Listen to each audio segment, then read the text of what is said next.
probing of the upper right and the lower right.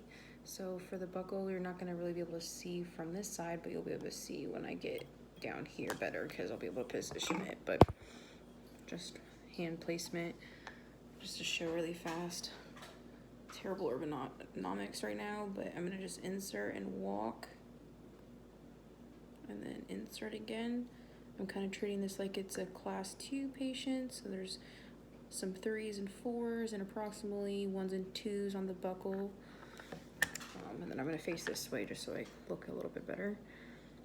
So then I'm gonna walk around, measure. My typodont doesn't have any recession at all. So just like 414, 414, 424. Ideally, I could take this and I could measure it all the way down in the pocket and get about a 12 millimeter pocket or so, but right now I'm just gonna pretend like it's a regular Recare Prophy that I would come across. Same thing in the linguals. I would have the patient turn towards me a little bit. I would have my mirror.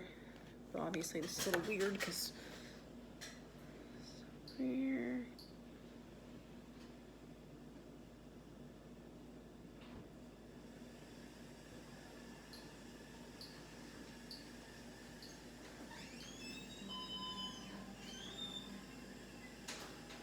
Then I would be 12 o'clock. I would have my mirror once again, but I'm gonna kind of position it so where I can see just because it's a little hard to hold a mirror right now.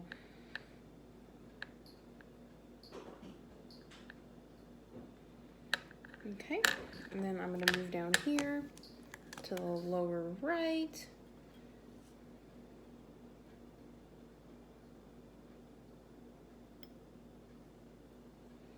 It's again just 424, 424, pocket depths.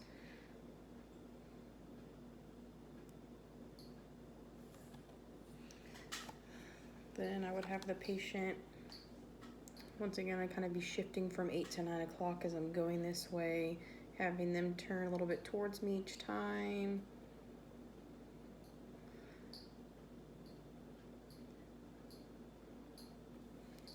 And then I would be at 12 o'clock at this point to do lower anteriors on the linguals. Typically we see 212 or 111s on class 2 patients. And then on the linguals, I'd hold my mirror and I'd position. Maybe I can try this, look. There we go. It's hard to see a little bit, but.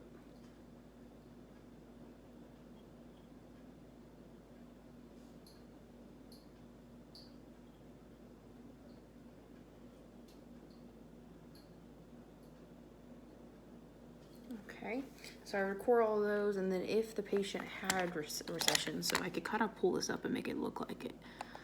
So recession right here, I pulled this tooth up.